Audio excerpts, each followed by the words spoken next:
السلام علیکم۔ آج کا درس سورہ النساء اور آیت نمبر 26 سے شروع ہے۔ پہلے آپ کے سامنے مروجہ روایتی ترجمہ پیش کروں گا، پھر اس کی حقیقی فہم کو ہم سمجھیں گے اور اسی وضاحت میں آپ کو آپ کے سوالات کے جوابات بھی ملتے رہیں گے۔ درس کے درمیان میں کوئی سوال نہ کریں، درس ختم ہونے کے بعد پھر سوال جواب ہے، اس میں آپ جو مرضی سوال کر سکتے ہیں۔ 4 کی 26 اللہ چاہتا ہے کہ تمہارے لیے بیان کر دے اور تم سے پہلے لوگوں کے طریقوں کی تمہیں ہدایت دے اور تم پر توجہ کرے، توبہ قبول کرے، اور اللہ جاننے والا حکمت والا ہے۔ اب دیکھیے یہاں ان کے ترجمے سے یہ ہے کہ اللہ یہ تمہارے لیے بیان کر رہا ہے اور وہ چاہتا ہے کہ تم پہلے لوگوں کے طریقے بھی تمہیں ہدایت دے دے۔ اب پہلے لوگوں کے طریقے کی ہدایت کیا ملی ہے یا کس کو ملی ہے؟ اللہ نے کہاں وہ ہدایت دی کہ پہلے والوں کا طریقہ یہ تھا اور اب یہ طریقہ ہو گیا ہے؟ کیا اللہ کی سنت کبھی تبدیل ہوئی ہے؟ تو یہ تو ترجمہ ہی غلط ہے۔ اب دیکھیے اللہ بات کیا کر رہا ہے۔ یرید اللہ کا یہ ارادہ ہے، لیبین لکم وضاحت کرنے کے لیے تمہارے لیے، ویہدیکم اور تمہیں ہدایت دینے کے لیے، سنن الذین من قبلکم طریقہ کار ان لوگوں کا جو تم سے پہلے سے تھے، ویتوب علیکم اور وہ متوجہ ہوتا ہے تم پر، واللہ علیم حکیم اور اللہ علم سے حکم دینے والا ہے۔ اس ساتھ میں اللہ واضح طور پر بتا دے رہا ہے کہ اللہ نے یہ ارادہ کر لیا ہے کہ تمہارے لیے وہ وضاحت کر دے اور وہ ہدایت دے دے جو پہلے والوں کا بھی طریقہ ہے، کیونکہ اللہ کی سنت کبھی تبدیل نہیں، اللہ کے احکامات ہمیشہ یکساں ہی رہے، پہلے والوں کو بھی یہی ہدایت تھی، کوئی الگ ہدایت نہیں تھی، لہٰذا وہ باتیں بھی بتا دے کہ کیا کچھ ہے اور وہ تم پر متوجہ ہو گیا ہے، اور اللہ جو وہ علم سے حکم دینے والا ہے، اور اللہ چاہتا ہے کہ وہ توجہ کرے تم پر، اور جو لوگ خواہشات کی پیروی کرتے ہیں وہ چاہتے ہیں کہ تم راہ ہدایت سے پھر جاؤ بہت زیادہ۔ اب دیکھیے یہاں بھی دوبارہ میں ویسے ہی بحث میں نہیں پڑھتا ہوں، لہٰذا اس کو چھوڑ دیں کہ اس سے جو سوالات اٹھتے ہیں آپ لوگ خود سمجھتے ہیں، ہم صرف حقیقی فہم کی طرف آ جاتے ہیں تاکہ بات واضح ہو کہ اصل میں اللہ کیا ہدایت دے رہے ہیں۔ واللہ یرید اور اللہ کا یہ ارادہ ہے، ان یتوب علیکم یہ کہ وہ متوجہ ہو تم پر، ویرید الذین اور ارادہ ان لوگوں کا، یتبعون الشہوات وہ جو پیچھے چلتے اپنی خواہشات کے، ان تمیلوا یہ کہ تم جھک پڑو، میلا عظیما انتہائی جھک پڑو، جو اب بتا رہے کہ جیسے ہمارے یہاں حدیث کے نام پر، سنت کے نام پر کہ دیکھو اللہ کے رسول نے یوں کیا تھا لہٰذا یہی کام کرو، تو وہ اپنی خواہشات کے پیچھے چلنے والے، اللہ کے پیچھے نہیں چلنے والے۔ جو اللہ کی ہدایت کے پیچھے چلنے والا وہ ہدایت اللہ کی کتاب سے لے گا، غیر اللہ کی کتاب کو پکڑے گا ہی نہیں۔ تو جس نے غیر اللہ کی کتاب کی ملاوٹ کر لی دراصل وہ اپنے خواہشات کے پیچھے چلتا ہے۔ تو یہاں اللہ بتا رہا ہے کہ اللہ ارادہ کرتا ہے کہ وہ تو تم پر متوجہ ہو، تو اللہ اپنی کتاب کے ذریعے متوجہ ہو رہا ہے۔ آپ کو اللہ سے ہدایت لینی تو آئیے اللہ کی کتاب کھول لیں، اس میں اللہ آپ سے مخاطب ہے۔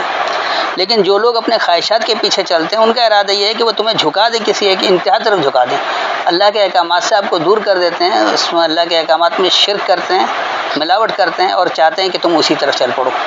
اللہ چاہتا ہے کہ تم سے بوجھ ہلکا کر دے، اور انسان پیدا کیا گیا ہے کمزور۔ اب یہاں انہوں نے پہلے ہی یعنی کہ یہ دکھا رہے ہیں کہ اللہ اپنے جرم کا اعتراف کر رہا ہے کہ اللہ نے انسان کو کمزور پیدا کیا، تو یہ بھی ایک غلط ترجمہ ہے، یقینی سی بات ہے کہ ایسا کچھ نہیں ہے۔ اب دیکھیں اللہ بات کیا کر رہا ہے، یرید اللہ کا ارادہ ہے، ان یخفف عنکم یہ کہ وہ خفیف کرے تمہارے بارے میں، کہ تمہیں ہلکا کر دے، تخفیف کر دے۔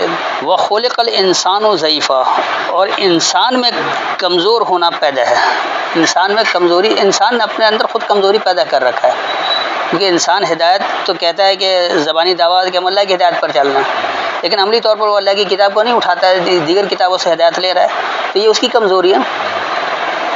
اللہ کی کتاب کو آپ سمجھیں گے تو وہاں سے آپ کو ہدایت ملے گی، آپ اللہ کی کتاب کو نہیں سمجھیں گے تو کیسے کچھ ہو سکتا ہے؟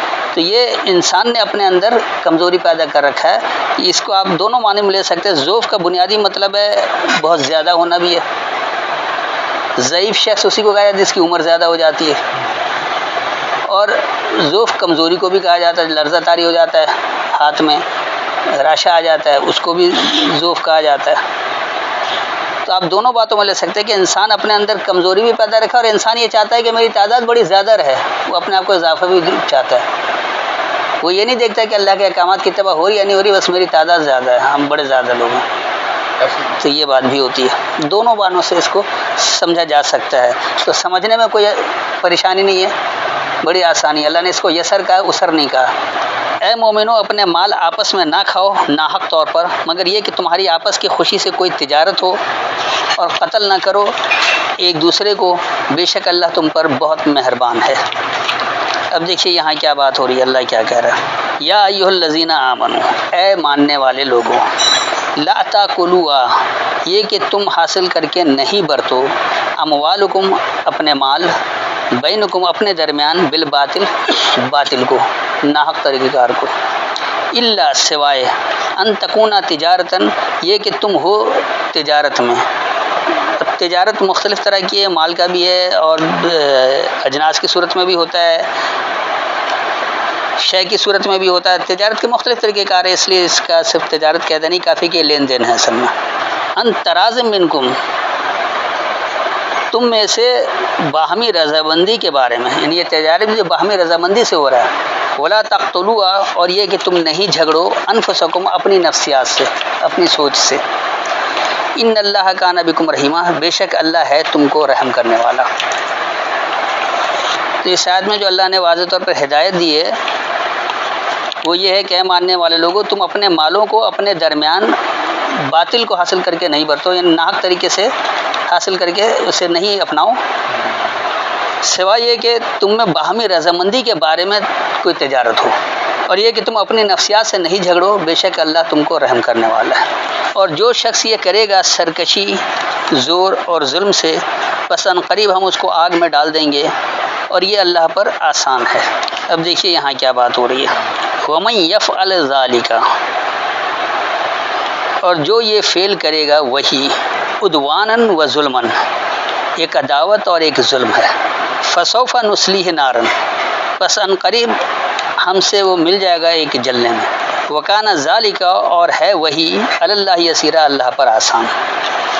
تو اس آیت میں جو اصل ہدایت ہے اس کو دیکھیں کہ اللہ نے پہلے جو بتایا کہ لین دین یا تجارت بھی ہو تو باہمی رضامندی سے اگر کچھ ہوتا ہے تو ٹھیک ہے، ورنہ آپ کو کوئی نقصان نہیں کرنا، سے کچھ نہیں کرنا تھا۔ اس میں اللہ بتا رہا ہے کہ جو یہ فعل کرے تو وہی دراصل ہم سے ایک عداوت اور ظلم ہے۔ تو یہ وہ اللہ کے ساتھ اصل میں ظلم اور عداوت کر رہا ہے کہ اللہ کے احکامات کی اتباع نہیں کر رہا، تو پس ان قریب وہ ہم سے جلنے میں مل جائے گا۔ یقینی سی بات ہے کہ اللہ عمل کا نتیجہ دیتا ہے، جیسا آپ عمل کریں گے اس کے نتائج کے مطابق آپ ایک جلنے سے مل جائیں گے۔ اور وہ جلنا کسی بھی طرح کا ہو سکتا ہے، حسد کی آگ میں جل رہے ہوں، بدامنی کی آگ میں جل رہے ہوں، یا شکر کے آگ میں جل رہے ہوں، تنگ دستی کے آگ میں جل رہے ہوں، تو بہت ساری چیزیں، تو جیسا عمل اس کے حساب سے آپ اس جلنے میں مل جاتے ہیں۔ اور وہی اللہ پر آسان ہے کیونکہ اللہ نے ہر عمل کا ایک مقرر کر رکھا ہے، ہر ایک شے کا پیمانہ مقرر کر رکھا ہے، تو نتائج اسی کے تحت آتا ہے، اللہ تبدیل نہیں کرتا رہتا ہے بار بار، اسی لیے یہ بڑا آسان ہے، بغیر کچھ کیے آپ کو مکافات عمل کے تحت یہ نتائج ملتے رہتے ہیں۔ اگر تم بڑے گناہوں سے بچتے رہے جو تمہیں منع کیے گئے ہیں تو ہم تم سے دور کر دیں گے تمہارے چھوٹے گناہ، اور ہم تمہیں عزت کے مقام میں داخل کر دیں گے۔ اب یہاں سے لوگ یہ کہتے ہیں کہ دیکھیے انسان گناہ تو کرتا ہی ہے، اللہ کہتا ہے کہ گناہ کرو لیکن چھوٹے گناہ کرو، بڑے گناہ نہیں کرنا۔ اور اس طرح ان لوگوں کو زیادہ آسانی ہوتی ہے جو قرآن سمجھتے نہیں ہیں، سب سے بڑے ظالم تو یہی ہیں جو اللہ کی آیتوں کو نہیں سمجھتے ہیں، کیونکہ اللہ نے ان کو سب سے بڑا ظالم کہا جو اپنے آپ کو روزانہ دھوکہ دیتا رہا ہے، روزانہ اپنے اوپر ظلم کر رہا ہوتا ہے کہ اللہ کی آیتیں موجود ہیں اور پھر بھی اسے سمجھ نہیں رہا، اس کی سمجھنے کی کوشش ہی نہیں کر رہا ہے۔ یہ اللہ نے مشکل نہیں بنایا ہوا، ہم نے خود مشکل بنا رکھا ہے اپنے لیے۔ تو دیکھیے یہاں بات کیا ہو رہی، ان تجتنبوا کبائرا، اگر تم اجتناب کرو گے بڑائی سے، یہ بڑائی مختلف طرح کی ہے، علم کی بڑائی، دولت کی بڑائی، عہدے کی بڑائی، طاقت کی بڑائی، تو مختلف طرح کی، اسی لیے اللہ نے کبائر جمع کا صیغہ استعمال کر دیا کہ اگر تم اجتناب کرو گے بڑائی سے، ما تنہونا، جو تمہیں باز رہنے کو کہا گیا، انہو، اس کے بارے میں، نکفر عنکم، تو ہم دور کروا دیں گے، ہم انکار کروا دیں گے تمہارے بارے میں، سیئاتکم، تمہاری برائی سے۔ اگر تمہاری کوئی ایسی برائی آتی ہے جس کو تمہیں پتہ نہیں کہ یہ برائی ہے تو اس برائی کے برے نتائج سے دور ہو جاؤ گے۔ جیسے نماز پڑھنا، روزانہ لوگ 5 وقت نماز پڑھ رہے ہیں، دراصل تو یہ برائی ہے کیونکہ اللہ کے احکامات کی فرمانبرداری نہیں اختیار کر رہے ہیں، اس کی تصدیق بھی نہیں کر رہے، لیکن اچھا عمل کر کے لوگ کر رہے ہیں، ان کے نزدیک اچھا ہے، اللہ کے نزدیک اچھا نہیں ہے۔ ہمارے اچھا کہنے سے کوئی عمل اچھا نہیں ہو جائے گا جب تک اللہ کی آیتیں اس کی تصدیق نہ کر دیں۔ تو پھر آگے اللہ کہے کہ وَنُدْخِلْكُمْ، اور ہم تمہیں داخل کریں گے، مدخلاً کریما، عزت سے داخل ہونے کی جگہ۔ تو جب آپ اللہ کے احکامات کی اتباع کریں گے اور خاص طور پر بڑائی سے اجتناب رکھیں گے. جب آپ کے اندر بڑائی نہیں رہے گی تو یقینی سی بات آپ ہر جگہ رجوع کرنے کے قابل رہتے ہیں. تو اس سے یہ ہوتا ہے کہ جس چیز سے آپ کو روکا گیا، جس سے باز رہنے کو کہا گیا ہے، اس سے آپ باز رہتے ہیں. تو پھر جو آپ کی چھوٹی موٹی برائیاں آ جاتی ہیں، چاہے وہ نادانی میں آئے یا جان بوجھ کر آئے، تو اس کے نتائج دور ہو جاتے ہیں اور اللہ انہیں داخل کر دیتے ہیں کہ ایسے داخل ہونے کی جگہ جس میں عزت ہوتی ہے.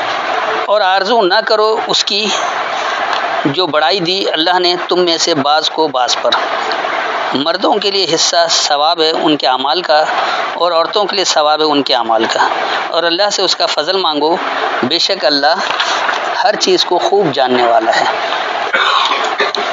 اب دیکھیے یہاں کیا بات ہو رہی ہے. ولا تتمنوا، اور نہیں تم یہ تمنا کرو، نہیں یہ آرزو کرو، نہیں یہ خواہش رکھو، ما فضل اللہ بہ، جو فاضل دیا یعنی ایکسٹرا دیا اللہ نے اس کتاب کے ذریعے. ہی کا صیغہ جا رہا ہے کتاب کی طرف، کتاب کے ذریعے جو آپ کو فاضل مل رہا ہے. بعضکم علی بعض، تمہارے بعض کو بعض پر. للرجال نصیب، مضبوطوں کے لیے حصہ ہے، مما اکتسبوا، اس سے جو انہوں نے کمایا. وللنساء نصیب، اور کمزوروں کے لیے حصہ ہے، مما اکتسبنا، اس سے جو انہوں نے کمایا. تو مضبوط اور کمزور دونوں اپنے اپنا عمل کر رہے ہیں، تو جیسا عمل کریں گے اسی کے مطابق انہیں وہ حصہ ملے گا، وہ نتیجہ ملے گا. واسألوا اللہ من فضلہ، اور اللہ سے سوال نہیں کرو اس کے فضل سے، اس کے فضل سے. واسألوا اللہ، اور سوال کرو اللہ سے، من فضلہ، اس کے فضل سے. یعنی آپ اللہ کے احکامات کی پابندی اختیار کر رہے ہیں تو اللہ کے فضل سے اگر آپ سوال چاہ رہے ہیں تو آپ اللہ کے احکامات کی پابندی اختیار کریں گے، جس سے اللہ نے روکا اس سے رک جائیں گے. ان اللہ، بے شک اللہ، کانا ہے بکل شیء علیما، ہر ایک شے کا علم رکھنے والا. تو اس آیت میں جو اللہ نے بتایا ہے وہ واضح طور پر یہ کہا ہے کہ اور تم تمنا نہیں کرو جو تمہارے بعض کو بعض پر اس کتاب کے ذریعے اللہ نے فاضل دیا ہے. مضبوطوں کے لیے اس سے حصہ ہے جو انہوں نے کمایا، اور کمزوروں کے لیے اس سے حصہ ہے جو انہوں نے کمایا. اور اللہ سے سوال کرو اس کے فضل سے، بے شک اللہ ہر ایک شے کا جاننے والا ہے. اور ہم نے ہر ایک کے لیے وارث مقرر کر دیے ہیں، اس مال کے لیے جو چھوڑ مریں والدین اور قرابت دار. اور جن لوگوں نے تمہارا عہد و پیمان بند چکا تو ان کو ان کا حصہ دے دو، بے شک اللہ ہر چیز پر گواہ مطلع ہے. اب دیکھیے یہاں پر ترکے میں والدین اور قرابت دار کو تو کبھی ملتا ہی نہیں ہے، نہ والدین کو ملتا ہے، اکثر والدین کا حصہ بچے کھاتے ہیں. تو یہ بات کچھ قابل عمل نہیں نظر آ رہی. پھر یہ بھی کہہ رہے کہ جن لوگوں سے تمہارا عہد و پیمان بن چکا ان کو حصہ دو. عہد و پیمان کے مطابق حصہ تو کوئی دیتا ہی نہیں ہے. تو یہ سب کچھ کیا ہے؟ وَلِكُلٍّ جَعَلْنَا، اور ہر ایک کے لیے ہم نے بنا دیا موالیا، نزدیک تر ہونا، مما ترک الوالدان، اس سے جو تو اس سے جو چھوڑا ہے تمہارے سرپرستوں نے. تو یقینی سی بات ہے بڑے چھوڑ جاتے ہیں. والاقربون، اور جو قریبی ہیں. اب قریبی کوئی بھی ہو سکتا ہے، وہ آپ کے گھر کے افراد بھی ہو سکتے ہیں، پڑوسی بھی ہو سکتا ہے. اور ریاست کے طور پر دیکھیں تو یقینی سی بات ہے جو سربراہ ہوتا ہے ملک کا، اس نے کیا چھوڑا، اس نے کون سا نظام چھوڑا ہے. والذین عقدت ایمانکم، اور وہ لوگ جو ایک گرہ رکھتے ہیں، یعنی ایک عقیدہ رکھتے ہیں اپنے ماننے کا. فاتوہم نصیبہم، پس تم انہیں دو ان کا حصہ. ان اللہ کانا، بے شک اللہ ہے، علی کل شیء شہیدہ، ہر ایک شے پر مشاہدہ کرنے والا. تو اس آیت میں جو اللہ نے ہدایت دی ہے کہ اور ہم نے ہر ایک کے لیے نزدیک تر ہونا بنا دیا ہے، اس سے جو چھوڑا ہے تمہارے سرپرستوں اور قریب والوں نے. اور جو لوگ تمہارے ماننے میں پختہ ہیں بس انہیں ان کا حصہ دو، بے شک اللہ ہر ایک شے پر مشاہدہ کرنے والا، ہر ایک شے کا مشاہدہ کرنے والا ہے. مرد عورتوں پر حاکم نگراں ہیں، اس لیے کہ اللہ نے ایک کو دوسرے پر فضیلت دی، اور اس لیے کہ انہوں نے اپنے مال خرچ کیے. بس جو نیکوکار ہیں، مرد کی تابع فرمان ہیں، پیٹھ پیچھے عدم موجودگی میں حفاظت کرنے والی ہیں اللہ کی حفاظت سے. اور تمہیں ڈر ہو عورتوں کی بدخوئی کا، بس ان کو سمجھاؤ، اور خوابگاہوں میں ان کو تنہا چھوڑ دو اور ان کو مارو. پھر اگر وہ تمہارا کہا مانیں تو ان پر الزام کی کوئی راہ تلاش نہ کرو، بے شک اللہ سب سے اعلیٰ، بلند، سب سے بڑا ہے. یہاں سے لوگ لیتے ہیں کہ دیکھیے اللہ نے بیویوں کو مارنے کا حکم دیا، عورتوں کو مارو، لہٰذا بہت سارے لوگ پیر کی جوتی سمجھتے ہیں کہ عورت کو اور مارتے ہی رہتے ہیں، باقی باتیں انہیں یاد نہیں رہتی کہ کیا کچھ کہہ رہا ہے۔ تو بہرحال اس پر تو سوالات بہت زیادہ ہیں، میں اس پر نہیں الجھوں گا۔ آئیے اس کی حقیقی فہم کیا ہم وہ سمجھتے ہیں۔ الرجال قوامون علی النساء، خاص مضبوط ڈٹنے والے ہیں کمزوروں پر، جو خاص مضبوط ہے وہ ڈٹ جانے والے ہیں خاص کمزوروں پر۔ کمزور وہ اس طرح ان کو لے کر چلتے ہیں کہ وہ حاوی بھی نہ ہو اور بات سمجھ میں بھی آئے، تو اس لیے وہ ڈٹ جانے والے ہیں، ڈٹنے والے ہیں۔ بما فضل اللہ، اس کا جو اللہ نے فضل دیا ہے، بعضهم علی بعض، ان میں سے بعض کو بعض پر، وہ بما انفقوا، اور اس کا جو انہوں نے کھلا رکھا، من اموالہم، اپنے مالوں میں سے۔ فالصالحات قانتات، بس وہ جو مکمل صحیح عمل کرنے والے ہیں، مکمل فرما بردار ہیں، حافظات، ان حفاظت کرنے والے ہیں، للغیب، پوشیدگی کے لیے، بما حفظ اللہ، اس کا جو اللہ نے حفاظت کرنے کو کہا۔ تو یہ اللہ عورتوں یا مردوں سے مخاطب نہیں ہے، تمام سے مخاطب ہے، عورت مرد اس میں سب شامل ہیں۔ تو وہ جو مکمل صحیح عمل کرنے والی، اب یہ جماعت کے سیرے معیب، اسی طرح مکمل تابعدار جماعت ہے، اور وہ حفاظت کرنے والی ہے پوشیدگی کے لیے۔ تو جماعتیں بہت ساری چیز کی حفاظت کرتی ہیں، نظام کی حفاظت ہے، معاملات کی حفاظت ہے، تاکہ ہر چیز صحیح چلے، امن و امان کی ذمہ داری ہوتی ہے، اس کے لیے بہت ساری چیزیں ہوتی ہیں۔ تو اس کا جو اللہ نے حفاظت کرنے کو کہا ہے۔ واللاتی تخافون، اور وہ جو کہ تمہیں خوف ہو، نشوزہن، اب انہوں نے نشز کا بدخوئی کر دیا، جبکہ یہ بدخوئی کسی طرح بھی نہیں بنتا ہے۔ آپ نشوزہن کا یہ کہتے ہیں کہ متنفر ہونا، جو ان سے متنفر ہو، یہ کیونکہ بات جماعت کی چل رہی ہے اس لیے جمع کا صیغہ ہے۔ وہ جو کہ تم سے خوف ہو کہ وہ تم سے متنفر ہو رہے ہیں، فعظوہن، بس انہیں واعظ کرو، انہیں نصیحت کرو، واہجروہن، اور چھڑواؤ ان سے، فی المضاجع، ان کے آرام گاہوں میں۔ یہ خوابگاہ کی بات نہیں، سونے کی جگہ نہیں، آرام گاہ، تو ہر جماعت آرام بھی کرتی ہے، بات بھی آتی ہے، اس کے تحت ہے، تو انہیں ان کے آرام گاہوں کی جگہ چھوڑ دو۔ وضربہن، اور انہیں بیان کرو، ضرب کہتے ہیں بیان کرنے کو، مارنے کو نہیں کہتے۔ تو جو لوگ آئے ہیں جنہیں خوف ہے کہ یہ تم سے متنفر ہو رہے ہیں، تو ایک تو انہیں نصیحت کرنا ہے، انہیں ان کی آرام گاہوں کی جگہ ہی چھوڑ دینا ہے، اور انہیں واضح کرنا، انہیں بیان کرنا ہے کہ دیکھو اللہ کے احکامات اس میں کیا ہے۔ فَإِنْ أَطَعْنَكُمْ، پس اگر وہ تمہاری اطاعت کریں، فَلَا تَبْغُوا عَلَيْهِنَّ سَبِيلًا، پس نہیں تلاش کرو ان پر کوئی راستہ۔ ان اللہ کانا، بے شک اللہ ہے، علی کبیرہ، بلند تر بڑائی والا، یعنی کہ اللہ سب سے اعلیٰ اور سب سے بڑا ہے، ایسا نہیں ہے۔ تو اس آیت میں جو اللہ نے ہدایت دی ہے کہ خاص مضبوط، خاص کمزوروں پر ذمہ دار ہیں، ڈٹنے والے ہیں، اس پر جو اللہ نے ان کے بعض کو بعض پر فضل دیا، اور اس پر جو وہ اپنے مالوں سے کھلا رکھتے ہیں۔ بس مکمل صحیح فرما برداری اختیار کرنے والی جماعت جو اللہ کی حفاظت ہے، اس پر پوشیدگی کے لیے حفاظت کرنے والی جماعت ہے۔ اور وہ جو کہ تم ان کے متنفر ہونے کا خوف رکھتے ہو، بس انہیں نصیحت دو، اور انہیں ان کی آرام کی جگہوں میں چھوڑ دو، اور انہیں بیان کرو۔ بس اگر وہ تمہاری اطاعت کریں، بس ان پر کوئی راستہ تلاش نہیں کرو، بے شک اللہ بلند تر بڑائی والا ہے۔ اور اگر تم ڈرو ان دونوں کے درمیان ضد کشمکش سے، تو مقرر کر دو ایک منصف مرد کے خاندان سے اور ایک منصف عورت کے خاندان سے۔ اگر وہ دونوں صلح کرانا چاہیں گے تو اللہ ان دونوں کے درمیان موافقت کر دے گا، بے شک اللہ بڑا چاہنے والا، بہت باخبر ہے۔ اب دیکھیے یہاں کیا بات ہو رہی ہے۔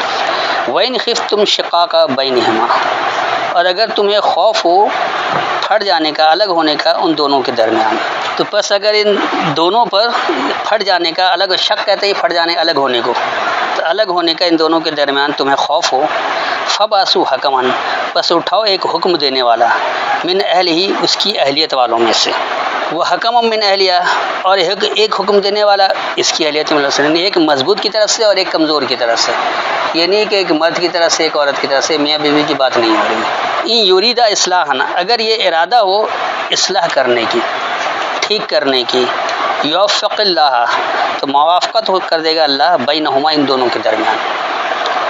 ان اللہ کان علیما خبیرہ، بے شک اللہ ہے علم سے خبر رکھنے والا۔ تو اس آیت میں جو اللہ نے اصل ہدایت دی ہے اس کو سمجھ لیں کہ اور اگر تمہیں ان دونوں یعنی مضبوط اور کمزور کے درمیان دڑاڑ کا خوف ہو، الگ ہونے کا خوف ہو، پھٹ جانے کا خوف ہو، تو پس اٹھاؤ یا ابھارو، بس کہتے ہیں اٹھنے کو، ابھارنے کو۔ مضبوط کی اہلیت والوں میں سے ایک حکم دینے والا اور کمزور کی اہلیت میں سے ایک حکم دینے والا، اگر یہ دونوں ٹھیک ہوئے یعنی اپنی دونوں اصلاح کریں، اس کا ارادہ کر لیں، تو اللہ سے ان دونوں کے درمیان موافقت ہوگی۔ بے شک اللہ علم سے خبر رکھنے والا ہے۔ اور اللہ کی عبادت کرو اور اس کے ساتھ شریک نہ کرو کسی کو، اور اچھا سلوک کرو ماں باپ سے اور قرابت داروں سے اور یتیموں اور محتاجوں سے اور قرابت والے ہمسایہ سے اور اجنبی ہمسایہ سے اور پاس بیٹھنے والے ہم مجلس سے اور مسافر سے اور جو تمہاری ملک میں ہوں، کنیز غلام، بے شک اللہ اسے دوست نہیں رکھتا جو اترانے والا، بڑ مارنے والا ہو۔ اب دیکھیے یہاں بات کیا ہو رہی ہے، وَاعْبُدُوا اللَّهَ، اور اللہ کے تابع دار ہو جاؤ، وَلَا تُشْرِكُوا بِهِ شَيْئًا، اور نہیں تم ملاوٹ کرو اس کتاب کے ذریعے کچھ۔ اللہ کا حکم کچھ اور ہے، تم اس میں کچھ اور ملاوٹ کر رہے ہو، اس کو کچھ اور لیا، تو تابع دار ہو جاؤ اللہ کے، اور اس کتاب کے ذریعے ملاوٹ نہیں کرو کچھ۔ وَبِالْوَالِدَيْنِ احسان، اور سرپرستوں کا متوازن رکھو، احسان کرو۔ یہ حسن کا ہی مادہ، حسن اصل میں متوازن کو کہا جاتا ہے جب توازن برقرار رہے، تو اس لیے اس کو احسان بھی کہا جاتا ہے، اسی کو اچھائی بھی کہا جاتا ہے، اسی کو خوبصورت بھی کہا جاتا ہے۔ وَبِذِي الْقُرْبَى، اور قریبی قوت والوں کو، والیتامى، اور تنہاؤں، والمساکین، اور ٹھہراؤ میں آ جانے والے، والجار ذی القربى، اور ملے ہوئے قریبی قوت والے۔ یہ ہمسائے کی بات نہیں ہو رہی کہ ہمسایہ قرابت والا، اور ایک ہمسایہ انہوں نے اجنبی بھی کر دیا، یعنی ایک طرف آپ کے رشتہ دار ہے اور ایک طرف غیر لوگ ہیں، تو ایسا نہیں ہے، بلکہ اللہ جو کہہ رہا ہے ملے ہوئے قریبی قوت والے، والجار الجنوب، اور کسی جانب رہے ملے ہوئے، والصاحب بالجنب، اور وہ ساتھی جو جنب کو، اب ویسے تو انہوں نے جنبی کچھ اور ہی کہتے ہیں، یہ تو اس کو کہتے ہیں جو لوگ مباشرت کریں ناپاک ہو جائیں، تو وہ بات ایسا نہیں ہے، بلکہ یہاں جو اللہ کہہ رہا ہے کہ جو جانبدار ہوں، وہ ساتھی جو جانبدار ہو، کسی ایک جانب ہو جائے، وابن السبیل، اور بنیادی راستے والے، وما ملکت ایمانکم، اور جو اختیار میں تمہیں مانتے ہوئے یا ملکیت میں تمہیں مانتے ہوئے، ان اللہ، بے شک اللہ، لا یحب، نہیں محبت کرتا، من کانا مختالا فخورا، جو ہے فخر کرنے والا اور فریب والا۔ مختالن قتل کہتے ہیں فریب کو، اور فخورا یعنی فخر سے فخر اترانا۔ تو اس آیت میں جو اللہ نے واضح طور پر ہدایت دی، اللہ بتا رہا ہے کہ اور اللہ کے تابع دار بنو، اور تم اس الکتاب کے ذریعے کچھ بھی ملاوٹ نہیں کرو، اور خوب متوازن کرو سرپرستوں کو اور قریب کی قوت والوں کو، اور تنہاؤں کو اور ٹھہراؤ میں آ جانے والوں کو، اور ملے ہوئے قریبی قوت والے، اور کسی جانب ملے ہوئے، اور وہ ساتھی جو جانبدار ہوں، اور بنیادی راستے والے، اور جو تمہیں مانتے ہوئے تمہاری ملکیت میں ہوں۔ بے شک اللہ محبت نہیں کرتا ہے جو فریب سے فخر کرنے والا ہے۔ جو لوگ بخل کرتے ہیں اور لوگوں کو بخل سکھاتے ہیں، اور وہ چھپاتے ہیں جو اللہ نے انہیں اپنے فضل سے دیا ہے، اور ہم نے کافروں کے لیے تیار کر رکھا ہے ذلت والا عذاب۔ یہ میں پہلے واضح کر دوں گا، جہاں چھوٹا سا نون آ جاتا ہے تو یہ آیت کا تسلسل چل رہا ہے، یعنی جو بات گزری ہے اسی کا تسلسل چل رہا ہے، یعنی وہ لوگ کون لوگ جن کی بات پہلے ہو چکی سب کی تفصیلاً، یبخلون، وہ جو بخل کرتے ہیں، وَيَأْمُرُونَ النَّاسَ بِالْبُخْلِ، اور وہ معاملات دیتے ہیں لوگوں کو بخل کا، وَيَكْتُمُونَ مَا آتَاهُمُ اللَّهُ، اور وہ چھپاتے ہیں جو اللہ نے انہیں دیا، من فضل ہی، اپنے فضل سے، وَأَعْتَدْنَا، اور ہم نے تیار رکھا ہے، للکافرین، انکار کرنے والوں کے لیے، عذاب مہینہ، ذلت والی سزا۔ تو اس آیت میں اللہ واضح طور پر بتا رہا ہے کہ ایسے لوگ یہ جو بخل کرتے ہیں اور وہ بخل کا لوگوں کو معاملہ دیتے ہیں اور چھپاتے ہیں جو اللہ نے اپنے فضل سے انہیں دیا ہے، تو سب سے بڑا بخل یہی ہے کہ جو اللہ کی بات آپ کے سامنے آ گئی، آپ وہ بھی نہیں بتا رہے ہیں، چھپ رہے ہیں۔ یہ بخل یہ نہیں کہ مال کا بخل کر لینا، اپنا مال چھپا لینا، چیزیں چھپا لینا، یہ اللہ کی اپنی بات چلی، جو اللہ آپ کو معاملات دیا ہے وہ بھی آپ لوگوں کو بخل کر نہیں پہنچا رہے ہیں، اور چھپا رہے ہیں جو اللہ نے انہیں دیا اپنے فضل سے۔ تو اللہ کہہ رہا ہے کہ ہم نے تیار رکھا ہے انکار کرنے والوں کے لیے ذلت کی سزا۔ تو آپ اگر انکار کرنے والے بنیں گے تو یقینی سی بات ہے کہ سزا کے طور پر آپ ذلت میں رہیں گے۔ تو بس آج کا درس یہیں اختتام کرتے ہیں، اب جو سوال کرنا وہ کر سکتے ہیں۔ السلام علیکم۔